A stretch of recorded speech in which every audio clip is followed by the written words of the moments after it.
Nako, isang ano ba to? Magandang araw, gabi ng mahal na araw sa inyo.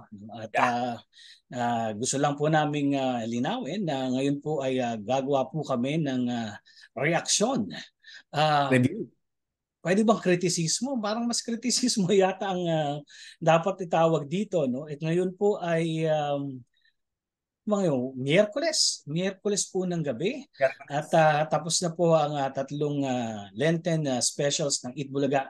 Pero dahil magiging mahaba po, isa-isa po muna naming tatalakayin ang kada palabas at abangan nyo yung aming pang fourth episode kasi yun ang pinagsama-sama namin. Muli, ako nga po pala, si Boy Tigas at ang aking kasama, Sikulas. si Kulas na halin naghahanap ng mga bagay na madudulas. Ano, Kulas? Kamusta? Kamusta ang panonood ng mga Lenten specials ng Eat Bulaga? Well, parang going back to childhood. Kasi inaabangan ko to lagi nung bata ko. Parang tradition nga. Yeah. Uh, Pag matagal ding nawala, binabanggit nga rin nila, 5 years. Alan Kay na na-miss nila yung ganito. Mm.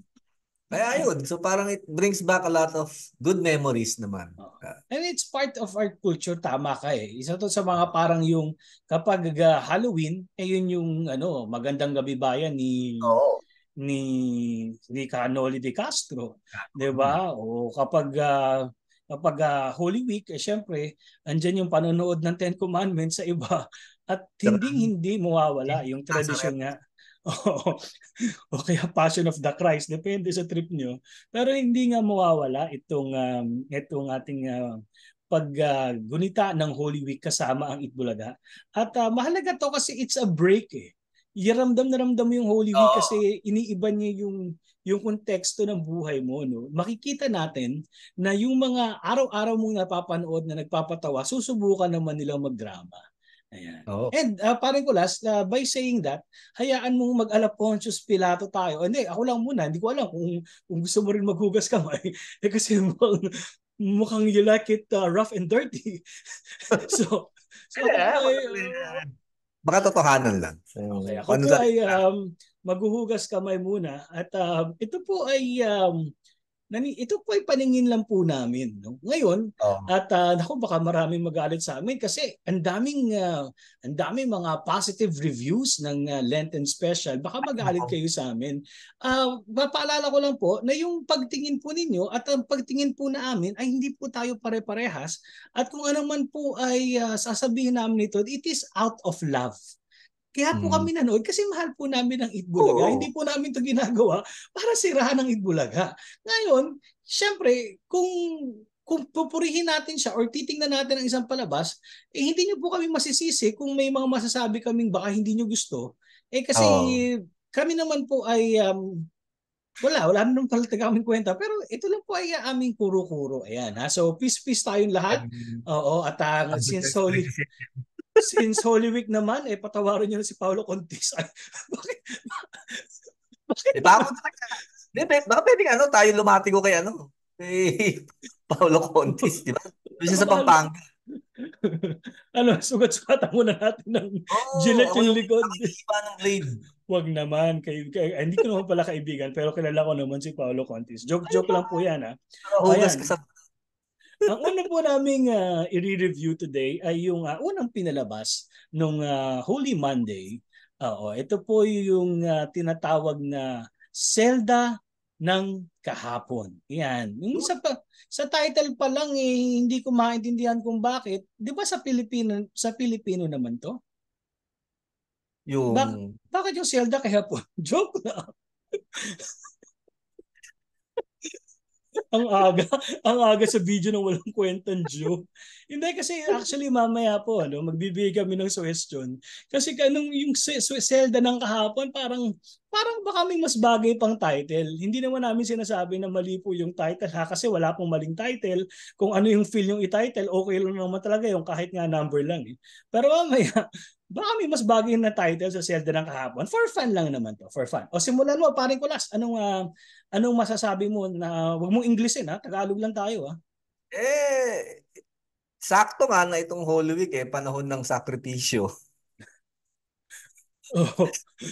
Ang panonood dito sa unang episode wala parang ano nga, parang Yun ano, paghuhugas. siguro mahina, hindi ko alam no. Maganda siguro alamin pag-aralan kung mataas ang viewing ng Viva Max pag Holy Week. Uy, Diba? nakakuha ko ng 7-day voucher ng Viva Max. Langya ka. Proud ka pa. Hindi, wala nga. Maganda siguro pag-aralan. Oh, balik na tayo. Lagi tayo nawawala sa topic eh. Oh. Ayun nga. Sasabihin mo ito, puro mga manyak lang ito dahil walang review na to. Hindi, malaki rin kasi expectation kasi tagal na wala. So, niisip ko na paghahandaan na talagang papakita nila na ito na naman kami. Yun lang, dun sa episode na Zelda ng kahapon, feel ko mas marami yung pagkukulang kaysa dun sa mga bagay na pwede kong purihin. Na feel ko na parang shoot lang ata ng isang hapon to. Isang araw naman. Tapos si Isang araw naman. Isang araw naman. tapos si Joey De Leon, mga wala pa atang isang oras siguro dun sa set. Binigyan na lang ilang linya. Tapos sige, huwi na ako. Bahala na kayo dyan. Which is true. Which Parang, can be true. parang ganun yung nangyari. Sa Actually, film, isa lang yung tunay na eksena niya, yung kasama si James Blanco, papalabas ayun ng nga, kulungan. Yun lang. Kasi record na lang. yung video recording, feeling ko nasa ibang bansa na siya ng video Or sa recording. garden ng bahay niya, siguro doon na lang. Oy, pero in fairness ang ganda nung parang may konting biglang iyak siya dun sa ano niya, dun sa speech niya. So para bang pwede pa rin na may kurot din 'yon. Medyo nainis ako dahil nakulangan ako dahil akong inaabangan ko talaga doon si Joey si Master Henyo dahil alam ko na talagang mahusay na comedian pero lagi kong inaantay yung mga eksena na hindi siya magpapatawa at magseseryoso siya. Kaya nung two, wala pa atang 2 minutes worth yung Yung screen time niya, time screen niya, time niya.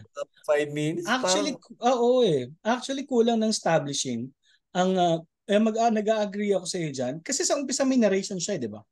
oh, tapos, No?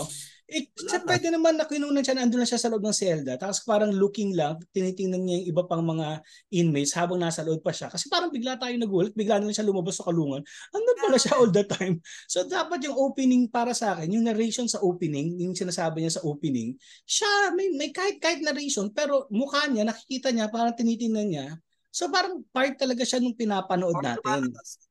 Yung lumalabas na siya dun sa kulungan. Tapos may, Oh, kaso mas eh, matagal yun eh. Mas matagal yun na effort eh. Kaysa dun sa wala, kinuna mo siya ng 1 minute na habang nakaganon na. pwede pa siya tanggalin dun sa special tapos walang mangyaring Wala, masama wala. sa kwento. Wala, Walang wala. consequence si Oo. Master Head. Hindi Si, katulad dun sa dalawa na yung dalawa. essential sila na part. Oo. Si Boss Joey talagang mukhang nagbakasyon eh. Parang napadaan lang eh. Sige, bigyan natin eksena si Joey. Oh, pero in fairness naman, ang lakas pa rin nung dating nung kanyang solo monologue. May Kaya nga, ano, may konti pero yun nga nakakalungkot, nabitin tayo. Nabitin tayo kay Master Hen. pati yung speech yun ng monologue, magkakaroon ng gravitas yun, magkakaroon ng bigat yun, lalim, kung mas nakilala natin si Joey bilang isang karakter. Wala. Bigla lumabas ng kulong. Bitin no, Biglang bitin. dumating na lang. So, Bitin kay wala. Boss Joey. Kumbaga, Oh. hindi na bigyan ng importansya yung speech niya sa dulo. Masyado. Oh. Anyway, ano pa? Tapos, ano, meron doon isang eksena na parang nabuisit ako yung hino-hold up sila nung bata sila. Yung nanay niya. Nakita mo yung acting nung doon? Oh my God. Parang, Oo. parang, parang 100 pesos lang ba binigay nyo dun sa bata para umacting ng ganun? Di ba? Parang, yun yung tatlong, yung nanay, yung Lahat batang, sila doon, pati yun ng ni walang tension. Alam mo yung nagre-report sa loob na classroom para sa oo, report nila, para sa grade. Mas magaling pa yung mga nagre-report sa loob ng classroom para sa grade kaysa doon sa ginawa na yun. Tapos very essential pa naman sana yung part na yun kasi yun yung ano eh, yun yung bubog eh. Yun yung kumbaga yun yung Oh, pinanggagalingan ng lungkot ni ni Mama Paolo. Paolo eh, 'di ba? So napaka-integral nung part na yun. Agree ako doon. Sobrang agree ako diyan. Tapos itong si ano naman, itong si Wally, hindi ko maintindihan kung ano ba siya, comic relief lang ba talaga? Hindi magulo nga eh, hindi naging consistent, 'di ba? Sa Tapos kontrabida lang. hindi Inisip ko kontrabida siya eh, pero biglang naging comic relief na ewan oo, eh. biglang hindi magulo yung character arc niya. Magulo Yeah, yung character arc niya. Yung umpisa galit, parang ano siya, hindi siga, di ba? in-explain kung bakit siya siga-siga doon. Tapos biglang mabait na siya na hindi malinaw yung transition ng character niya. Pero kung yun nga, kung ganawa na lang sana siyang comic relief doon, mas marami pang nakakatawang way. Like yung lagi siyang may nakikita kapag magtatanong siya kung may bisita siya. Di ba Oo. may lagi siyang binubugbog doon. Mas maganda din naisip ko bago pa niya bugbugin, binugbog niya yung sarili niya. Ako na lang po susuntok sa sarili ko. Kasi kumbaga, mas lalabas na routine eh. Mas lalabas na routine Oo. na yung ginagawa niya. Pero sana mas may ibang way pa yung paghahanap niya sa anak niya. Tsaka ano, yung kaso niya robbery lang. Yung mga siga sa loob ng kulungan, hindi lang usually robbery lang ang kaso. Teka, pero ano po ito sinasabi natin wala tayong validity dito Eh yun ay sa pagtingin lang natin baka naman meron lalabas sa pag-aaral eh. Mga murder yung mga ano. Anyway, yan, ano pa? Tapos yung ano nga, well, merong identity politics na nilalagay eh. Di ba? Wag mong pahirapan yung identity politics. Itagalog mo yan, explain mo yan.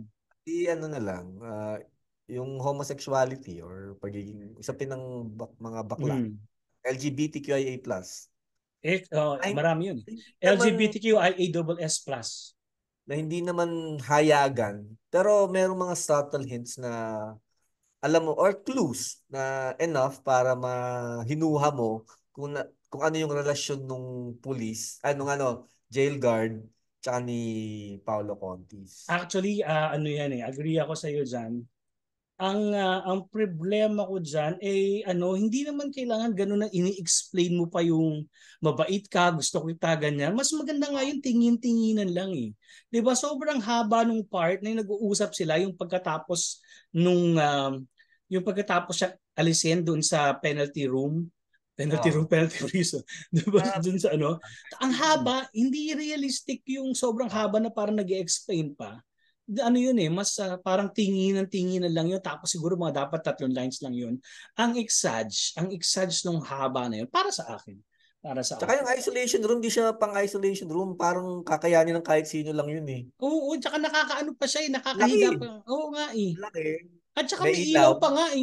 May ilaw. Pero May bintana. pero nag-ano sila nag-shoot sila sa isang ano talaga, sa isang jail talaga. Hindi nga lang sa Maynila. Pero so ibig sabihin ganun talaga. Pero Hindi, parang pwede hindi nga. sila sa isang kwarto lang talaga eh. Kasi Oo. sa akin, hindi siya mukhang ano talaga eh. Oo, hindi siya mukhang pero ang ano ko lang naman diyan, ang actually nasa isip ko diyan, kasi tinatanggol ko din yung EAT habang pinapanood ko. Oh. Hindi baka kasi ang nagpapatraw ang ano nga lang kasi sa kanya ay naaalala niya yung nanay niya. Pero to be honest, Pwede, hindi pwede. dahilan para buksan mo yung ano. At hindi siya something that can cause death. Hindi siya magko-cause ng death para paniwalaan na buti pa po hindi ako namatay dun sa loob. Parang hindi siya ganun ka-convincing. Mukhang well ventilated, may ilaw. Oo, Or siguro untog niya yung sarili niya sa sobrang pwede yon. Oo, pwede. pwede. Pero kung dun lang, hindi eh. Tsaka ito medyo bothered ako dun sa makeup ni Paolo. Parang exage yung makeup niya. Halatang halata yung sa Ay may ano, ilong. baka gusto Eh, ni Mama pa maganda pa rin siya kahit nasa kaya, kulungan siya. sa akin, kung isa kang prisoner na matagal ka nang nandun, or Yan. mas bagay nga, Actually, wala kang makeup, parang mukha kang gula-gula din. ko-comment ko yan na parang kulas eh. Ang ano yung bago lahat ng t-shirt nila, ng mga Ayun, preso, parang bago lahat ng t-shirt nila. So, baka may hindi pondo. hindi hindi hindi realistic eh. Ah, Tapos lahat sila naka-uniform, dapat may mga nakahubad, alam mo yun, may variation eh. ah, Para sobrang minuscule part lang sila nung sobrang maliit lang sila na parte na hindi natin alam no kung may ganun pero para sa akin yung texture din kasi ng pelikula dapat nararamdaman mo eh. Hindi mo nararamdaman yung texture ng paghihirap doon sa quality ng video nila. Kaya ito yung mga isa sa mga bagong jails na medyo hindi pa crowded. Oo, Pero eh, kasi kasi alam naman natin yung mga kulungan dito talagang impyerno itsura. oo. Tsaka parang barracks eh. Parang barracks lang sila, para lang sila mga military sa akin eh. Pero So, anyway, since ang ano nila ay ginawa talaga sa kulungan, edi baka tayo ang may mali. ayun. Tapos yung si Karen, parang ang weird nung pinapaalis siya ni Paolo. Hindi ko nagustuhan yung eksenang yun. Actually, ako gusto ko yung eksena na yun. Not because of the actors, but by the situation itself. The situation itself is nakakaiyak. Yung may Oh, kapatid ka, binubugbog yung kapatid mo, wala kang magawa, nakakaiyak in itself. ang hindi ko Um, nagustuhan yung unang part yung parang nagde-declamation yung dating sa akin ng ni linya. Karen. Okay. Kasi hindi naman natin siya well, technically, Part pa lang. kunyari, didepensahan ko uli kasi kunyari taga Itbulaga din ako. Eh ano naman kasi, taga Davao naman si Karen at yun nga, hindi first time pa lang naman niya to eh. So, yan. Ay, yun lang yung mabuti kong sasabihin. Pero eto, alam mo yung nangyari dyan. Isa yan sa mga mahalagang bagay na tutunan ko nung artista ako eh. Yan yung tinuro sa akin ni nanay ko, si Mami Nida Blanca. Kasi sa umpisa pa lang, umiiyak na siya eh. Hindi dapat ganun yung ano, hindi mo dapat hindi mo agad ibibigay yung iyak. Yun yung mahalaga kong natutunan. Umpisa pa lang umiiyak na siya eh. So, hindi mo tuloy mariamdaman o maano na hindi alam mong fake yung feeling.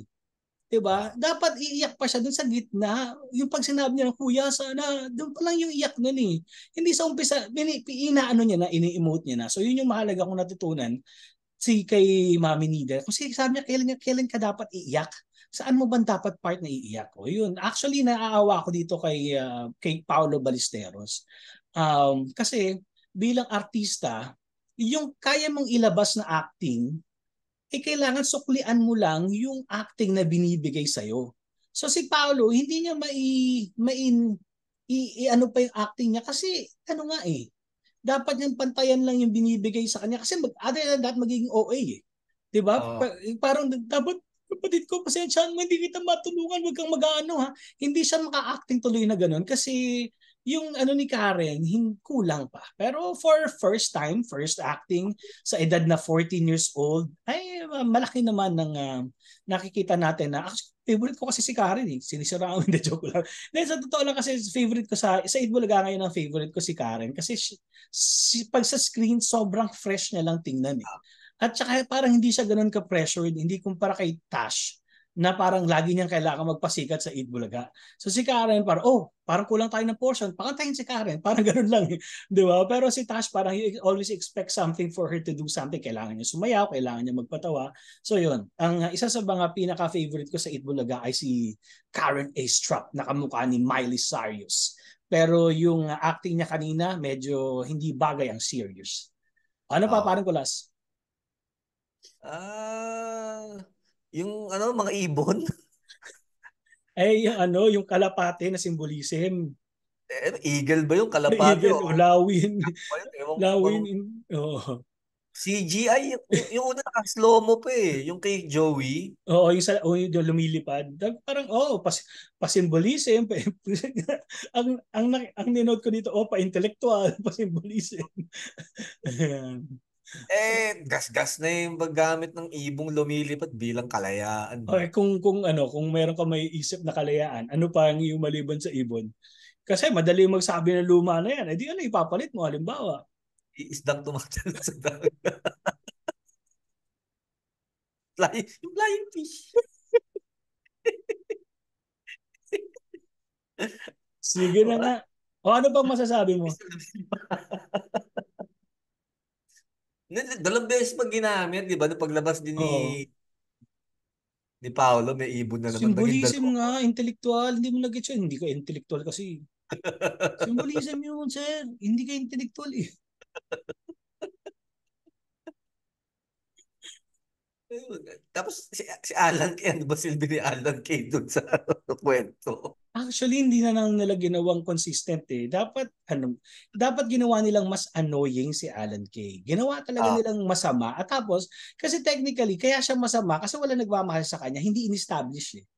Hindi ah. na-establish eh. Di ba? Dapat yun, in-establish mo kasi okay na siya no, nagkaroon siya ng boyfriend na jowa. Eh sa ending mo lang nalaman yun. Hindi twist ang dating na parang, ay kaya pala ganun. Ang twist kasi sa kwento, ay kaya pala ganun, ay kaya pala ganun. Oh. Hindi ganun yung naramdaman mo. Ang naramdaman mo, ha? Ganun? Parang bigyan na lang siya ng happy ending. Oo, Na happy. parang ganun. Talagang comic relief na lang. Which is, I think, kung gaya nga ng sinabi mo, kung sa usapin ng LGBTQIA++, yun nga yung ayaw ng karamihan, di ba? Na ginagawang parang walang depth yung pagiging character, di ba? Although hindi mo naman masisisi ngayon ng Itbulaga kasi yung main characters din naman ay yun yung yun din naman sila naman yung mga protagonist din naman mga miyembro din ng LGBTQ. So kumbaga sa storya na yun, quits. Oh, magalit kayo kay Alan Kay, nagpapatawa dahil ba din siya ganyan-ganyan? Oy, eto, powerful para sa inyo to. So, hindi mo magagawang magagalit, hindi ka makakapag-rally kasi hati eh. Oh. Actually, yun yung mga gusto ko sa mga bagay. Yung hindi ka makarally kasi, yun ba yung sinasabi ko nga sa'yo, okay lang bastos, basta mailulusot natin. Yung meron tayong lusot, parang ganito, Oh. ginawang katawa-tawa si Alan Kay, di ba? Sa Asbading, may boyfriend lang, ganyan. Pero yun nga, bawi naman sila kasi parang main characters naman yung LGBTQIAWS. Yun. Ano Okay. pa? Ako Okay naman. na. Ikaw. Oh, yan. Yung Zelda ng kahapon, problema ko. Yan. Oo. Tapos, yung nung naglilinis sila ng basurahan, ang linis ng mga thongs nila. Yung Ay, oo. thongs, ang social naman ito. Parang nakatira sa Valle Verde ng mga thongs na panlinis sila. Hindi sila Oh. pwedeng madumiyap. Kasi ito naka-thongs, putek naman. Oh. Hindi, okay pa kung luma yung thongs eh. Kung yung kulay brown, alam mo yun, maniniwala ka kung kulay brown yun. Putek, bagong-bago yung thongs eh, silver eh. So medyo, Nagdating na bago. pwede naman yun. Kaya lang para sa akin, kaya may malaga sa akin na nafi-feel mo yung Tapos alam ko kasi, yung isa doon, yung nanalo sa Bortas 5. Yung nanalo Oo. sa Bortas 5. So, nalilito tayo, mas gusto ko yun kung comedians talaga ang sinama kay Alan Kay. Hindi nila nagawang sundan yung kung paano magpatawa si Alan Kay. So kung yung dalawang katswari-wari-wap niya ay tunay na hindi ko alam kasi kung bading talaga yung dalawang sa Vortex 5. Pero yun nga kulang ng dynamics doon sa tatlo. Although wala din naman nag-chance para mag-grow yung tatlong characters na yun na alalay ni Alan Kay tapos iniwan din naman niya sa ending, di ba? So, yun, para sa akin, problema ko lang. Kudos at nabago na po, ina-announce ko na po sa buong mundo na bago na po ang crush ko sa, sa mga singing queens. Hindi na po si Jindrelon, si Eunice Janine na ang ganling niya dito sa palabas na ito. Yung Yung abogado. lawyer, naniniwala kang matalino siya. Di ba? Maniniwala kang matalino siya. Although medyo bata siya, pero pwede, pasok. Yung kung paano how she delivered her lines, maniniwala kang matalino siya. So, nagpalit na po tayo ng crush natin. Dito na po tayo kay Eunice Janine. At yun nga yung sinasabi ko, na sana kapag ganitong mga pagkakataon na nabibigyan ka ng opportunity, you should grab it and take it really na parang, it's an opportunity na, kasi katulad niya, pinapanood ko sa kanina, ay, ang galing pala nito. I mean, hindi naman overly ginawa niya, di ba? Nagsalita lang siya. Pero convincing kasi siya sa ginagawa niya. So, yun. Si Eunice Janina po ang crush ko sa mga singing queens. Yun nga, hindi ganong ina-establish yung character ni Sir Joey. Tapos hindi ka magawa na mainis kay Alan Kay. Dapat maiinis ka sa kanya eh. Kasi hindi ka magawang mainis kasi hindi mo nga alam kung nagpapatawa siya o nang iinis siya. Oo. And with the basura thing, hindi malinaw kung kanino ba talaga galing yung basura, 'di ba? So hindi siya malinaw, magulo siya. Yung sa loob ng penalty room, yung tinatry nilang chiaroscuro, yung play ng light and dark, 'di ba? Na Oo. gumagano, hindi siya nag-work. Saka Hindi may siya yung nag-work. paper plane sa loob. Di ba? Oo. Paper plane. Basta Hindi hindi ko siya naman. nag-work, hindi siya, wala akong naramdaman na takot or ano na ginaganon-ganon pa yung lights. Hindi siya nag-work. Nagmukha siyang nagmukha siyang yung usually kasi kapag ganun ilaw parang may yung investigation, 'di ba? Parang ganun. Ah, So para sa akin hindi siya nag-work. Hindi talaga siya nag-work. Um Diyos ko, yun nga, sobrang pangit ng acting ng mga extra gaya nga ng sinabi mo. Lalo yung nanay ni Paolo nung sinaksak. Diyos ko, parang sila. naglaro lang talaga. Ang dami against the protocol din sa ginawa ng sa palabas na to. Like yun nga, yung pagbukas ng pero inexplain naman nila, pero parang hindi ganun yun sa totoong buhay, pero hayaan nyo na. And ang tinatawag dito ay, cinematic license ang tawag dyan eh. Pero paano ba Ah, yan? Television? television Television license? Parang ang pangit pakinggan. Anyway, license. oo, masyadong malungkot agad yung yung kay Karen A. Strop. Teka, marami akong sinulat eh. Sineryoso ko to eh. Um, para sa akin, perfect yung casting ni James Blanco. Para sa akin, naniniwala ka sa kanya. Naniniwala ka sa kanya na papatol siya sa ganito. Naniniwala ka sa kanya mabait siya. Okay naman yung acting ni James Blanco. Medyo magulo lang yung backstory niya. Bakit niya kailangan gusto ng ganito, bakit niya gusto ng ganyan. Um, Nako, ano to? Hindi ko naintindihan. Ang pangit kasi ng sulat ko. Yun, gusto mas na, mas natawa lang ako dun sa nag-holding hands bigla na nakita ni Alan Kay. Yan. Ito pa. Sobrang aminin natin na sobrang tipid nung production. Oo, ano. Aminin po natin, pero sabi ko nga, pagkatanggol ko pa rin ng Itbulaga, kasi naman baka wala pang pumapasok na pera sa Itbulaga at 'di ba? Nag-i-invest. Nag-i-invest pa lang. So very small yung budget nila. Very small yung budget nila. Meron akong dito eh. Kasi meron isang integral character, yung nagsasalitang babae habang nung nagpo-program. Naalala Hmm. mo? Pero integral Ah, yung character niyan eh. Alam ko sino dapat gumanap doon? sino? Connie Reyes. Pwede. That could have been perfect kung si Connie Reyes yan. So, kasi kapag yung babae lang, hindi mo na pinapakialamanan yung sinasabi ng babae. But if you Oo. put Connie Reyes there, you listen. Diba? O si Connie Reyes, and all the nostalgia and all, di ba? So para sa akin, ayan, at ang dami naman pwede sigurong, lalo yung chief, hindi ako nagagalingan dun sa chief. Ayun. Um, Pwede sana nilagay nila Jimmy Si... Santos. Jimmy Santos. Hindi, Di ba? medyo even naman. Or how about si Suleiman Cruz? O, hindi yung dating eh. Pero yun nga, sobrang pakialam ko ay, sobrang sa pagtingin ko ay nagtitipid sila. Sobrang nagtitipid sila. Sa totoo lang, ang babaw ng problema. Ang babaw ng problema. Yung problema nung storya, ang babaw. 6 months, pwede mo na siyang lumabas. Tapos parang galit na galit siya sa mundo pero meron naman siyang ganitong option. Ano yun? Ego lang ba yun? O ano? Kasi di ba, hindi, binigyan, meron siyang choice eh. Kung admit siya na guilty, 6 months lang to ano. So technically, yung load ng problem, hindi mabigat. Hindi mabigat.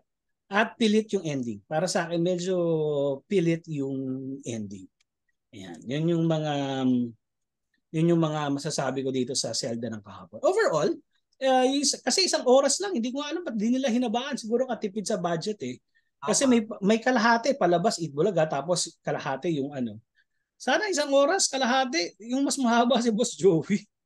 Oo, Pero uwi pero namin po kanina. Oo, pero just the same, I enjoyed watching it, all the nostalgia, watching it.